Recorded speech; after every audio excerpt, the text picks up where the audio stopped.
Hi! Welcome to the Cozy Nook. Settle in, relax, and together let's enter a world that is full of wonder, is sometimes mysterious, and can even be sinister. In a land far, far away, where magic is endless and dreams always come true. Or do they?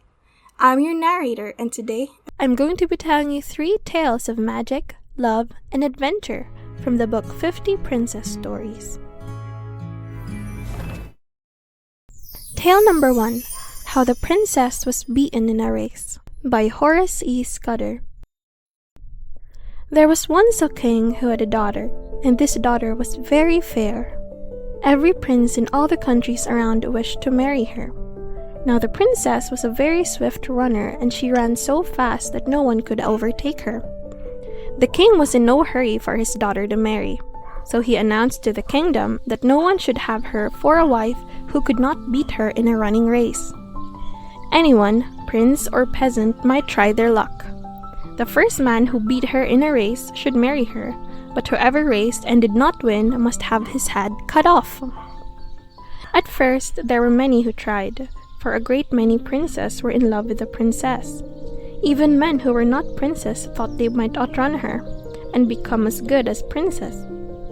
The girl had fine fun. She raced with each one, and she always beat everyone in the game. A great many heads were cut off, and at last it was hard to find anyone who dared to race with her. But there was one poor young man in the country who thought to himself, "I am poor, and have only my head to lose if I do not win the race. But if I should win, I should become noble, and all my family would be noble also." He was a good runner, and a fellow of quick wit. He heard that the princess was very fond of roses, so he gathered a fine bunch. He also had a silken belt made. Finally, he took all his money and bought a silken bag, and placed in it a golden ball. On the ball were the words, "Who plays with me shall never tire of play." These 3 things he placed in a pocket of his robe. He then went on and knocked at the palace gate. The porter asked him what he wished, and he said he had come to race the princess. The princess herself, who was only a young girl, looked out over the edge of the balcony and heard what was said. She saw that he was poorly dressed, so she looked on him with scorn. But the king's law made no choice between rich and poor, prince and peasant, so the princess got ready to run. The king and all the court gathered to see the race, and the headsman went off to sharpen his axe. The 2 had not run far, and the princess was outrunning the young man when he drew forth his bunch of roses. He threw it so that it fell at the feet of the princess. She stopped, picked it up, and was greatly pleased with the flowers. She looked at them, smelled them, and began to bind them in her hair. The princess forgot all about the race, when suddenly she saw the young man far ahead of her. At once she tore the roses off, threw them from her, and ran like the wind. It was but a little while before she overtook the young man. She tapped him lightly on the shoulder and said, "Stop, foolish boy. How dare you hope to marry me?"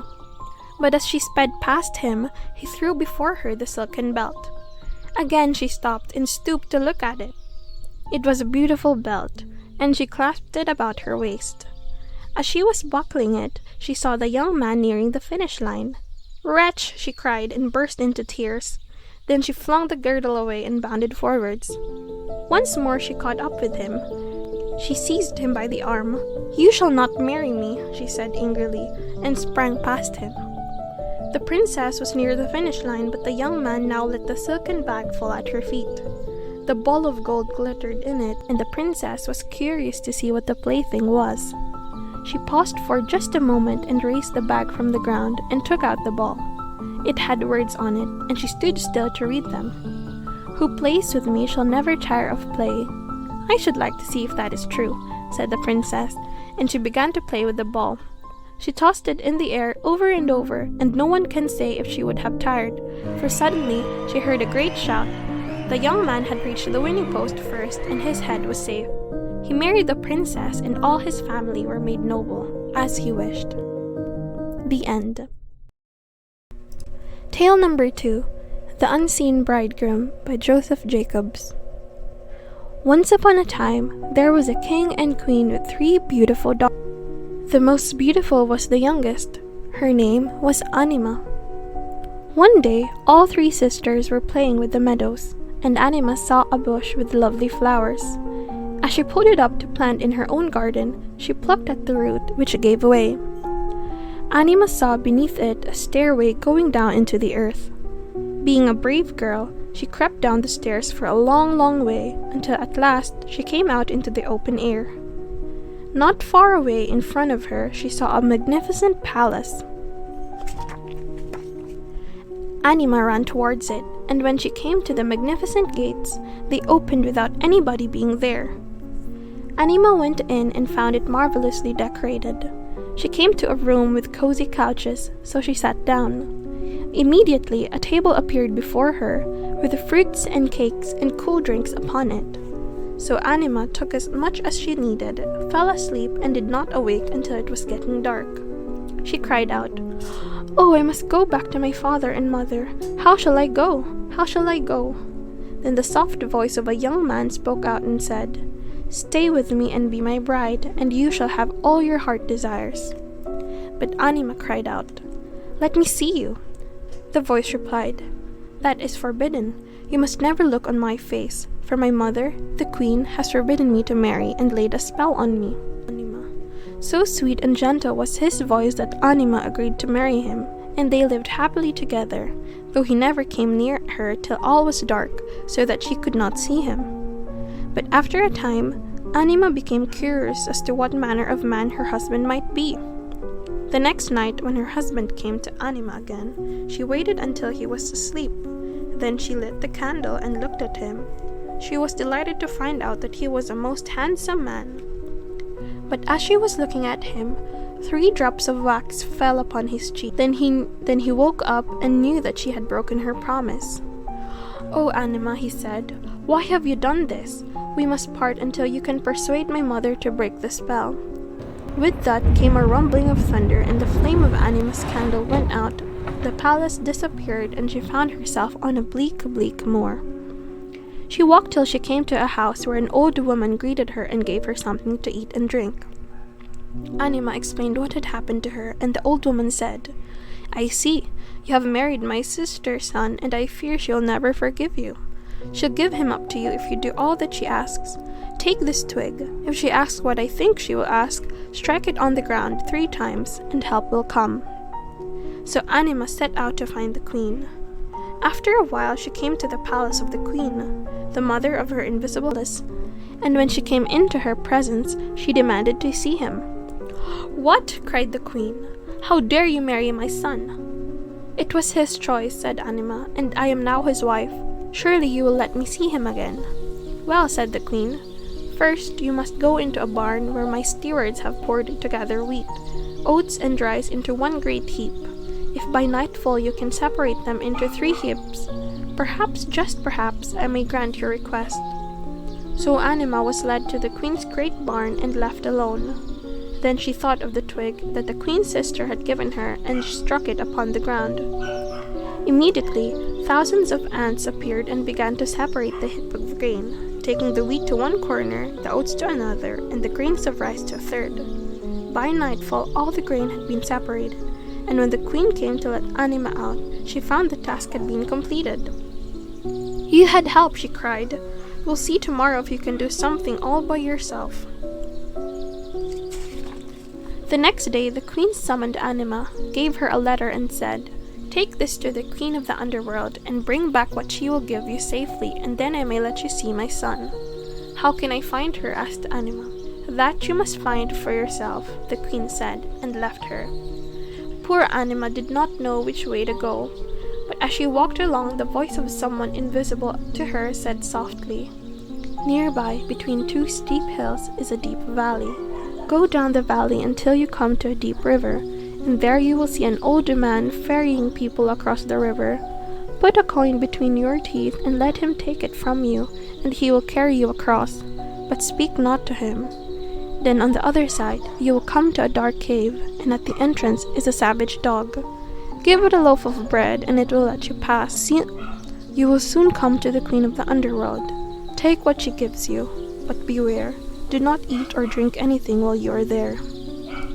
Anima recognized the voice of her husband and did all that he had told her. When she came before the queen of the underworld, the queen read the letter. Then she offered Anima cake and wine, but Anima refused, shaking her head, saying nothing. Then the queen of the underworld gave her a box and said she could leave.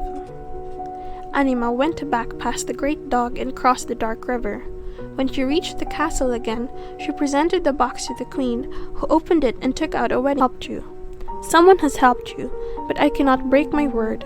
I suppose you must have my son. As soon as she had said this, Anima's husband appeared and took her into his arms, and they lived happily ever after. The third tale is called The Clever Tailor by the Brothers Grimm. Once upon a time, there lived an exceedingly proud princess.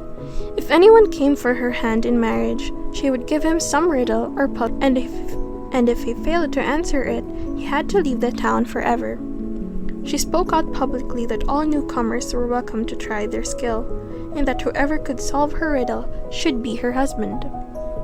It happened that 3 tailors had met up on their way to the 2 eldest thought that they were certain to guess the right answer to the princess' riddle. The 3rd tailor was a young scamp and did not even know his own but he thought that luck would stand by him. The 3 tailors arrived at court, where they were presented to the princess. They begged for her to ask her riddle. Then the princess said, "I have on my head 2 hairs different from all the rest. What colors are they?" "If that's all," said the first tailor, "they are most likely black and white, like the kind of cloth we call pepper and salt." "Wrong," said the princess. "Then," said the second tailor, "if they are not black and white, no doubt they are red and brown, like my father's Sunday coat." "Wrong again," said the princess. "Now let the third speak. I see he thinks he knows all about it." Then the young tailor stepped boldly to the front and said, "The princess has 1 silver and 1 golden hair on her head. Those are the 2 colors." When the princess heard this, she turned quite pale and almost fainted, and she had firmly believed that not a single soul could guess it. When she had recovered herself, she said, "Don't think you have won me yet. There is something else you must do first. Below in the stable is a bear with whom you must spend the night, and if, when I get up in the morning, I find you still alive, you shall marry me." She expected to rid herself of the tailor this way, for the bear had never left anyone alive who had once come within reach of its The tailor, however, had no notion of being scared, but said cheerily, "Bravely dared is half won." When evening arrived, he was taken to him with. The bear tried to get at him at once with its great paws. "Gently, gently," said the tailor. "I'll soon teach you to be quiet." And he coolly drew a handful of walnuts from his pocket and began cracking and eating them as though he had not a care or anxiety in the world. When the bear saw this, it began to long for some nuts for itself. The tailor felt in his pocket and gave the bear a handful, but not nuts. The bear thrust them into its mouth, but try as it might, it could not manage to crack them. "Dear me," thought the bear, "what a stupid fool I must be. I don't even crack a nut." And it said to the tailor, "Crack these nuts for me, will you?" "You're a nice fellow," said the tailor. "The idea of having those great jaws and not being able to even crack a walnut." So he took the stone, quickly changed it for a nut, and crack. It split open. "Let me try that again," said the bear. "When I see the thing done, it looks so easy. I fancy I must be able to manage it." So the tailor gave it some more pebbles, and the bear bit and gnawed away as hard as it could, but did not succeed in cracking any of them. Presently, the tailor took out a little fiddle and began playing on it. When the bear heard the music, it could not help dancing, and after it had danced some time, it was so pleased that it said to the tailor, "I say, is fiddling difficult?" "Mere child's play," replied the tailor. "Look here.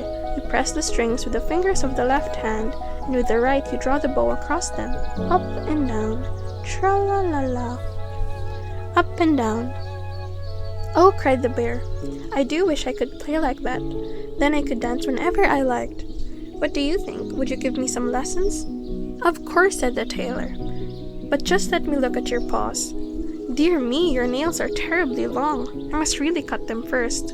Then he fetched a pair of stalks, and the bear laid its paws on them. The tailor screwed them up tight.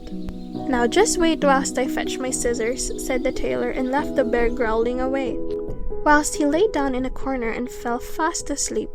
When the princess heard the bear growling that night, she thought it was roaring with delight.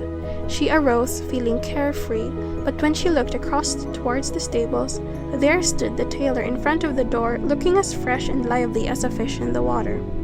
It was impossible to break the promise, so the king ordered the state coach to take the princess and the tailor to church. They were married, and the tailor lived with the princess for many years, as happy and merry as a lark. The end.